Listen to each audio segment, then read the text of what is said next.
ಮೊನ್ನೆ ಬಜೆಟಲ್ಲಿ ಈ ಹಿಂದಿನ ಬಜೆಟಲ್ಲಿ ಹೇಳಿದ ಪ್ರಕಾರ ನಮಗೆ ಕನಿಷ್ಠ ವೇತನ ಕೊಡಬೇಕು ಅಂತ ಇತ್ತು.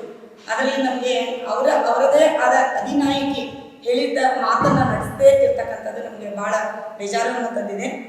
ನಮಗೆ ಕನಿಷ್ಠ ವೇತನ 15,000 ರೂಪಾಯಿ ಮತ್ತು 10,000 ರೂಪಾಯಿನ ಕೊಡ್ತೀವಿ ಅಂತ ಹೇಳಿದ್ರು. ಅದನ್ನು ಕೊಡದೆ ಮುಂದಿನ ವರ್ಷ ಕೊಡ್ಬೋದು ಅನ್ನೋ ಒಂದು ನಂಬಿಕೆ ಇತ್ತು. ಹೋದ ವರ್ಷ ಕೊಡ್ತೀವಿ ಅಂತ ಕೊಡಲಿಲ್ಲ, ಈ ವರ್ಷ ಕೊಡ್ತಾರಂತ ನಂಬಿಕೆ ಇತ್ತು. ಅದನ್ನು ನಿರಾಸೆ ಪಡಿಸಿದ್ರು.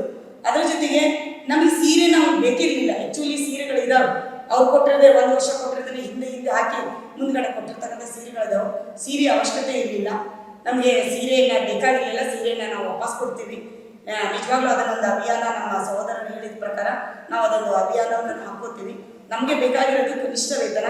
ನಿಮಗೆ ಕನಿಷ್ಠ ವೇತನ ನಮಗೆ ನಮ್ಮ ಸಂಖ್ಯೆ ಜಾಸ್ತಿ ಇರೋದ್ರಿಂದ ಕನಿಷ್ಠ ವೇತನ ಕೊಡೋಕೆ ಆಗ್ತಿಲ್ಲ ಅನ್ನೋ ಒಂದು ಯೋಚನೆಯನ್ನು ತಾವು ಸರ್ಕಾರ ಮಾಡ್ತಾ ಇದ್ರು ಸಹಿತ ಅಟ್ಲೀಸ್ಟ್ ಗೌರವಧನವನ್ನಾದರೂ ಹೆಚ್ಚಿಗೆ ಮಾಡಬೇಕಾಗಿತ್ತು. ಅದು ನಾವು ಎಷ್ಟು ಸಹಕಾರನ ಗೌರವಧನ ಕಾರ್ಯಕ್ಕೆ ಎಷ್ಟು ಜನ ಇದ್ದೇವೆ, ತಮ್ಮ ಸಹಕಾರನ ಕೊಟ್ಟಿದ್ದೇವೆ, ಅದನ್ನು ನೆನಪಿಸ್ಕೋಬೇಕಾಗಿತ್ತು. ಅದನ್ನು ನೆನಪಿಸ್ಕೊಂಡಿಲ್ಲ ಇವರು.